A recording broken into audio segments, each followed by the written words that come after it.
परमात्मा रात को सौपन में आए। एक लग्जरी बस थी। मैं और मेरे परम पूज्य सतगुरु रामपाल जी महाराज जी लंबी लॉन्ग ड्राइव पे निकल गए बस में, और इस दास को परमात्मा ने बस का ड्राइवर बनाया।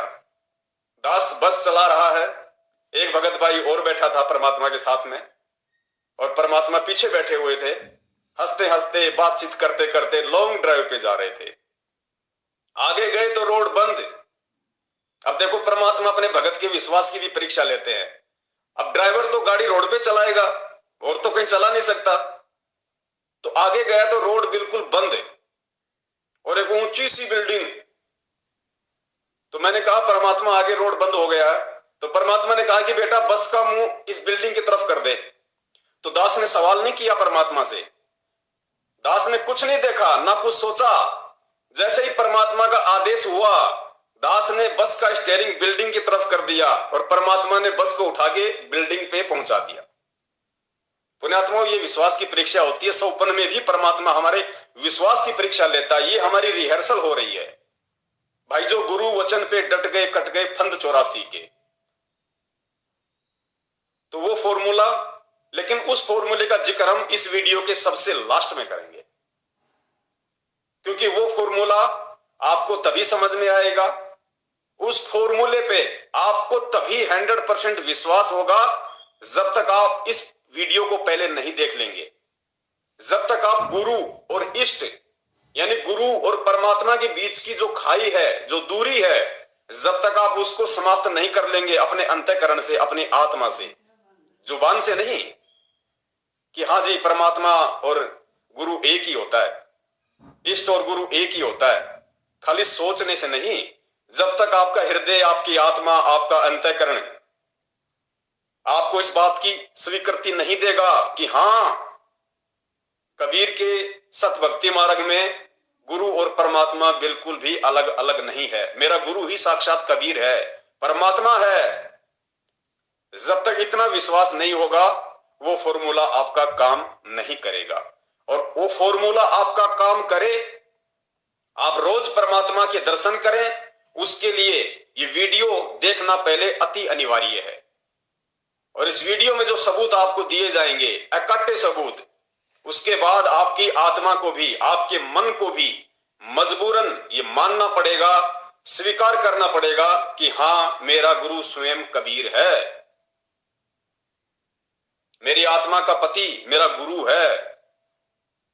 तो पुण्यात्माओं, हम शुरू करते हैं आज का वीडियो, और शेयर जरूर कर दीजिएगा और एंड तक कोशिश कीजिए वीडियो देखने की। वैसे तो परमात्मा इसको यूट्यूब पे भी डलवा देंगे, वीडियो को लाइव तो चलता ही रहेगा।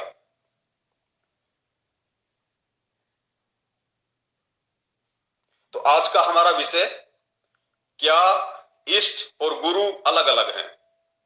पिछली बार लाइव डिस्कनेक्ट हो गया था, दास जिक्र नहीं कर पाया, हम दोबारा वहीं से स्टार्ट करेंगे।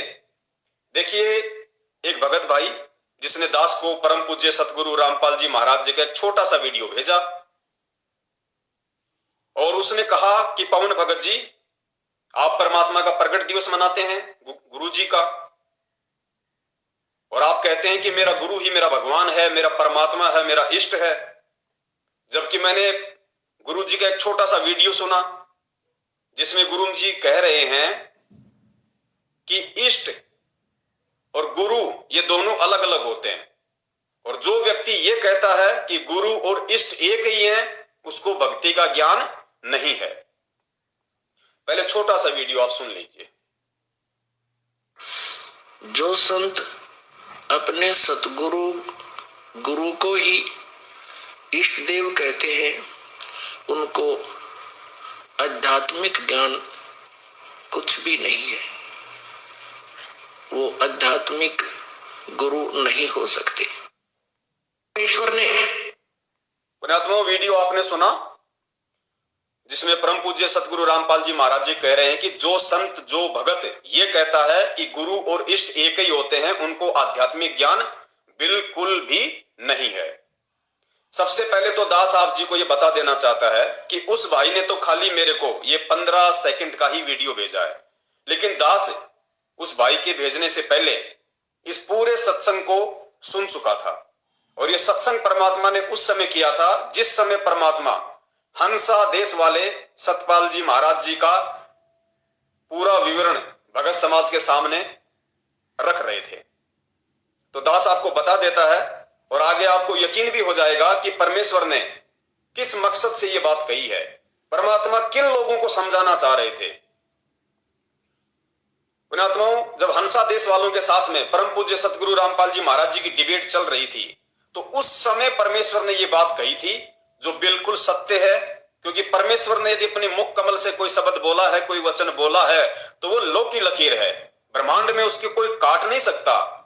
लेकिन परमात्मा एक संकेत छोड़ देते हैं अपने बच्चों के लिए कि मेरे बच्चे उसको अलग दृष्टि से देखेंगे, और जो जगत वाले हैं जो अभी मेरी शरण में नहीं आए, उनको समझाने के लिए परमात्मा ने किस दृष्टि से यह बात कही है। तो पुण्यात्माओं, बात हो रही थी हंसा देश के ऊपर। और हंसा देश जो पंथ है वो 3 लोक की भक्ति के अंदर है, वो काल भक्ति के अंदर है।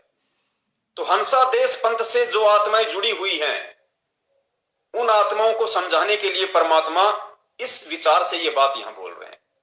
और बिल्कुल सही है, 3 लोक की भक्ति तक ये बात बिल्कुल सही है, इसमें कोई झूठ नहीं है, कोई संशय नहीं है कि 3 लोक की भक्ति, ब्रह्मा विष्णु महेश तक की जो भक्ति है, उसमें इष्ट और गुरु दोनों अलग अलग होते हैं। क्योंकि काल भगवान केवल अपने अंश अवतार सर्जन करता है, काल भगवान अपने अंश अवतार सर्जन करता है।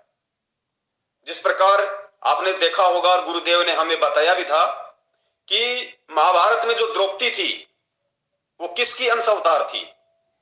वो दुर्गा की अंश अवतार थी। क्योंकि दुर्गा ने जब ब्रह्मा जी को सृष्टि रचना के समय, यहां की सृष्टि रचना के समय, जब ब्रह्मा जी को दुर्गा ने जो श्राप दिया था कि भाई तेरी पूजा जगत में कोई नहीं करेगा, तो उसके बाद काल ने ऊपर से आकाशवाणी की कि तूने इस ब्रह्मा को इतना भयंकर श्राप क्यों दिया, तुझे इसकी सजा मिलेगी। और फिर उसको श्राप दिया था कि तू द्वापर युग में द्रौपदी बनेगी, तेरे 5 पति होंगे। तो ये दुर्गा का अंश अवतार थी, दुर्गा स्वयं नहीं आई, दुर्गा का अंश अवतार थी। तो 3 लोक की जो भक्ति है उसमें इष्ट अलग होता है और गुरु अलग होता है। जैसे हमें परमात्मा ने बताया कि त्रेता युग में इस पृथ्वी लोक पे जो गुरु था, गुरु कहलाने का जो अधिकारी था, वो थे राजा जनक। और राजा जनक किसकी भक्ति किया करते थे? भगवान विष्णु की।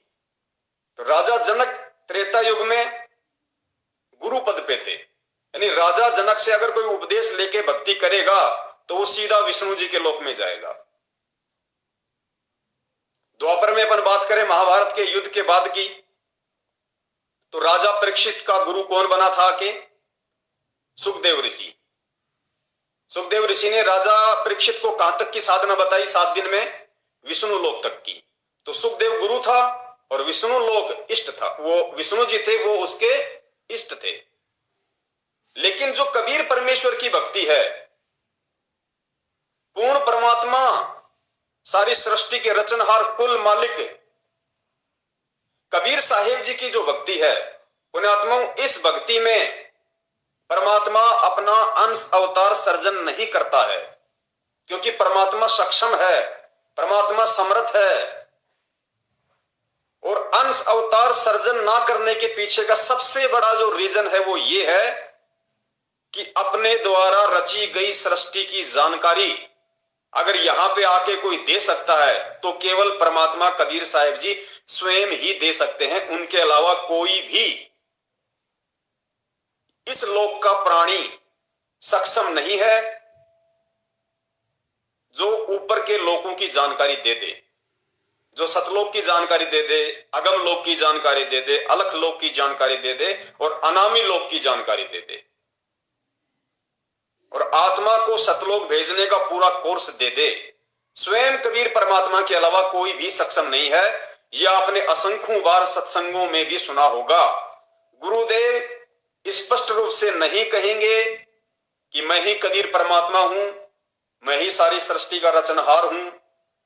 और बच्चों, त्रेता में भी मैं ही आया था, सतयुग में भी मैं ही आया था, द्वापर में भी मैं ही था, कलयुग में भी मैं ही था, आज पिछली पीढ़ी में भी मैं ही हूं। इन बातों को समझाने के लिए परमात्मा ने हमें तत्व ज्ञान दिया है।